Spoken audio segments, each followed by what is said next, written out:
அனைவருக்கும் வணக்கம். யூடியூபர் சவுக்கு சங்கரை கைது பண்ணியிருக்கு இந்த தமிழ்நாடு அரசு, குறிப்பாக ஸ்டாலின் அரசு, சர்வாதிகாரி அரசுனே சொல்லலாம். அந்த அளவிற்கு அவருடைய போக்கு மிக கொடூரமாக மாறிக்கிட்டு இருக்கு. அதில் குறிப்பாக யூடியூபர் சவுக்கு சங்கருடைய வழக்கை எப்படி திரும்புதுன்னா கஞ்சா கடத்தல் வழக்காக மாற்றப்படுது.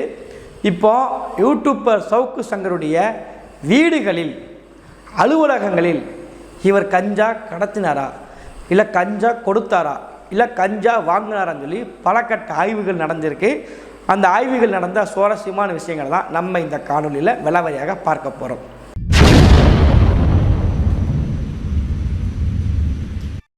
யூடியூபர் சவுக்கு சங்கர் கஞ்சாக்கு அடிமையானவருங்க. ஏன் அடிமையாக இருக்காருன்னா, தமிழ்நாடு அரசே கஞ்சாக்கு அடிமையாக இருக்கும்போது ஒரு சாதாரண யூடியூபரு கஞ்சாக்கு அடிமையாக இருக்குது. என்னங்க தப்பாக போச்சு?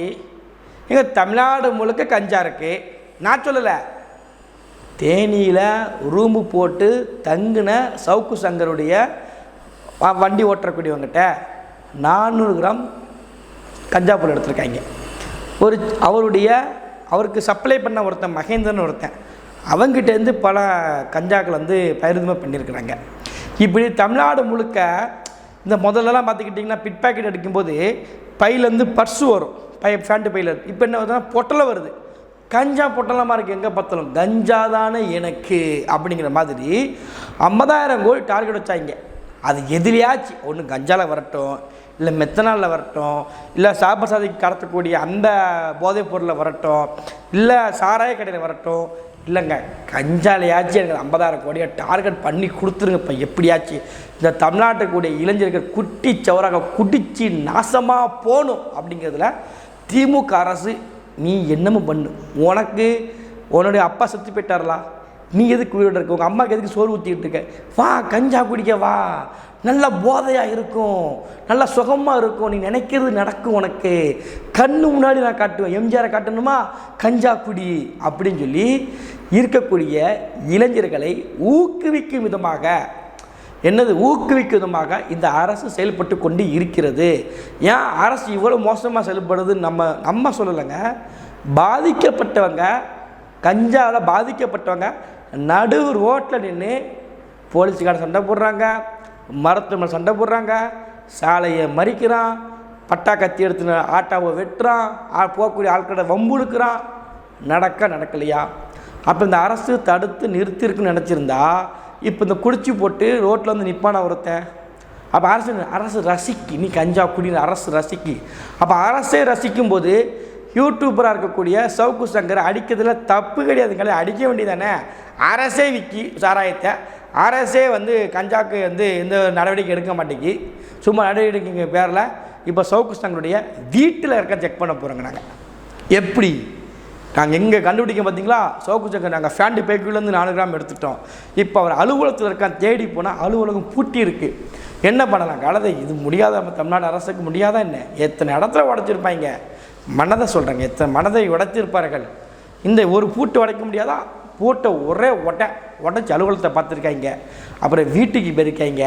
2 இடத்துலையும் தேடி பார்த்தா கஞ்சா கிடச்சிட்டான்.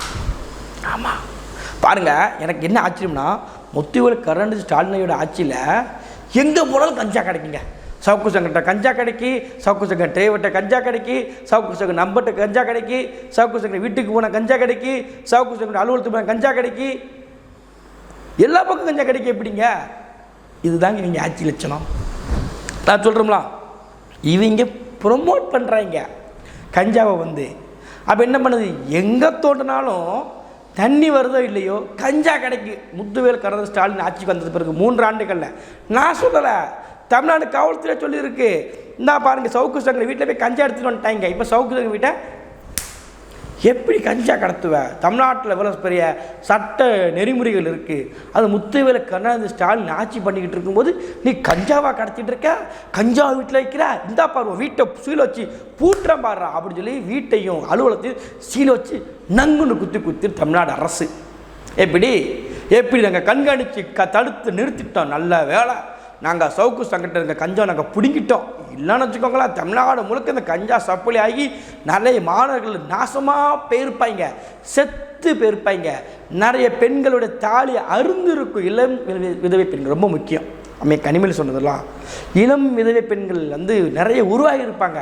நாங்கள் தடுத்து நிறுத்தி விட்டோம். சவுக்கு சங்கருடைய வீட்டில் நாங்கள் முற்றுகையிட்டு முத்திரை குத்தி விட்டு, அதோடு மட்டும் இல்லாமல் அவர் அலுவலகத்துக்கும் பூட்டை உடைத்துக்கொண்டு பூட்டுக்கு மேலாக இன்னொரு பூட்டையை செலுத்தி விட்டு ஒரு முத்திரை குத்தி விட்டு வந்து விட்டோம் அப்படின்னு சொல்லி தமிழ்நாடு காவல்துறை சிறப்பாக செய்யப்படாது. தேனி காவல்துறை ரொம்ப ஃபாஸ்ட்டாக இருக்காங்க. சங்கரின் வீட்டில் வருவாய்த்துறையினர் முன்னிலையில் பூட்டு அகற்றப்பட்டு 10 மணி நேரம் சோதனை செய்தனர். அதில் வீட்டிலிருந்து 2 லட்சம் ரூபாய் ரொக்கப்பணம், கஞ்சா சிகரெட்டுகள், கஞ்சா புகைக்க பயன்படும் உபகரணங்கள், மடிக்கணினி, ஹார்ட் டிஸ்க் மற்றும் முக்கிய ஆவணங்களை அவர்கள் பறிமுதல் செய்தனர். பின்னர் வருவாய்த்துறை அதிகாரிகள் முன்னிலையில் வீட்டிற்கு சீல் வைக்கப்பட்டது. இதனிடையே அவங்களுக்கு தெரிஞ்சிருக்கு தமிழ்நாட்டில் இப்போ வண்டி வாகனத்தை பொறுத்த வரைக்கும் லைசன்ஸ் இருக்கா, ஆர்சி போட்டிருக்கா, ஹெல்மெட் போட்டிருக்காங்களா, இல்லை போலீஸ் சர்டிஃபிகேட் இருக்கா, இதெல்லாம் பார்க்கறதுக்கு முன்னாடி அவன் பைக்கில் போகிறான்னா கஞ்சா இருக்கா பாருங்கள். கஞ்சா மாநிலமாக மாறிக்கிட்டு இருக்கு. இது தமிழ்நாடு மாநிலம் அல்ல, கஞ்சா மாநிலம் என்று சொல்லும் விதமாக பல இடங்களில் தொட்ட இடம்லாம் கஞ்சாங்க. இந்த இப்படி லைட்டாக தொட்ட எடுத்துக்கோங்க, கஞ்சா வந்துடுது. கஞ்சா நான் சொல்லலை, தமிழ்நாடு காவல்துறை செட் பண்ணுதில்ல, போகிற இடம்ல கஞ்சா கிடச்சிட்டு இருக்குன்னா அப்போ அதான் அர்த்தம். எங்கேயும் விளை வைக்காங்கன்னு தெரியலை. எந்த திராவிட நாட்டில் விளை வைக்கிறாங்க, இல்லை யார் இதை வந்து அறுத்து இங்கே கஞ்சாவை சொல்கிறாங்க, அந்த செடி அறுக்கணும் தான் சொல்கிறேன், யார் அறுத்து காய போட்டு அப்புறம் உரிவதற்கு ஆட்கள் ரெடியாக இருக்காங்கல்ல, இந்த உரிகிறதுக்கும் சிறப்பான ஆட்சி கொடுத்துட்ருக்காருக்குன்னு சொல்லி முட்டு கொடுப்பதற்கு அண்டாக்கள் இருக்கும்போது எதுக்குங்க இந்த இவங்கெல்லாம் பயப்படணும் சொல்லுங்கள்? பெரிய பெரிய அண்டாக்கள்லாம் ரெடியாக இருக்காங்க முட்டு கொடுப்பதற்கு. அவங்க எதுக்கு அவங்க செம்புலேருந்து அண்டவாகிட்டாங்க. எதுக்கு அண்டவானாங்க? இவ்வளோ பெருசாக இருக்கும்.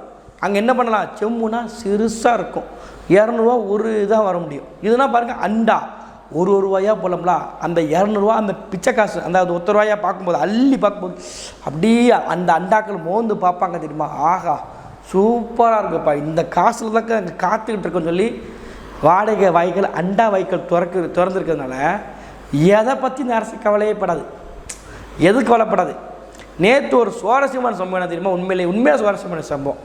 அதான் சவுக்கு சங்கரை வந்து அரெஸ்ட் பண்ணிவிட்டு அவர் நீதிமன்றத்தில் ஆஜராகிட்டு திரும்ப போகும்போது நாங்கள் பாருங்கள் சவுக்கு சங்கரை வழிமறிக்குன்னு சொல்லிக்கிட்டு என்ன பண்ணாங்கங்கிறத நீங்களே பாருங்கள்.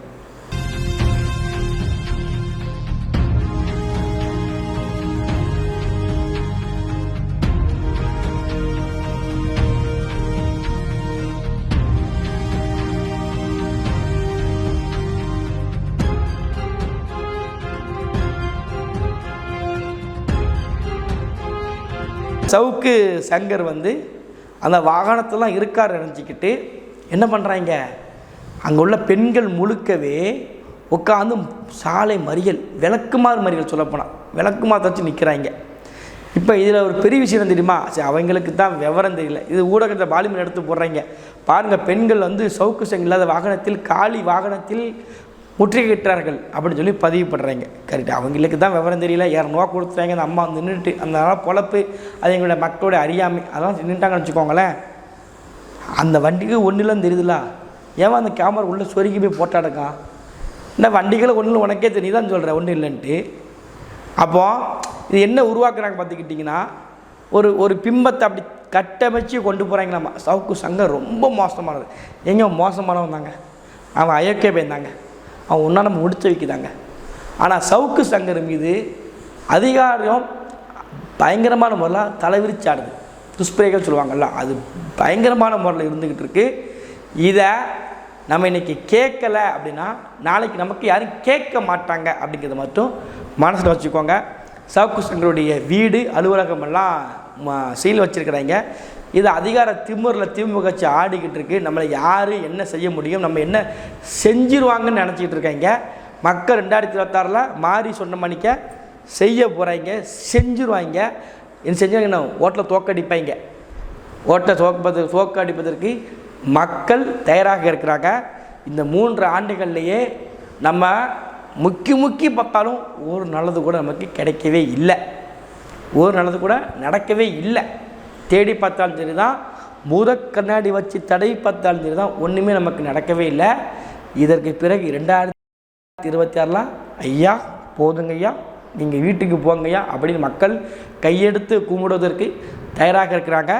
அதற்கு செய்ய வேண்டிய ஒன்று தான், ஒன்றா நின்னா போதும், ஒன்றா இருக்க கற்றுக்கணும், இந்த திராவிடர்களை தள்ளி வைக்க தெரிஞ்சுக்கணும், அவ்வளோதான். நன்றி, வணக்கம்.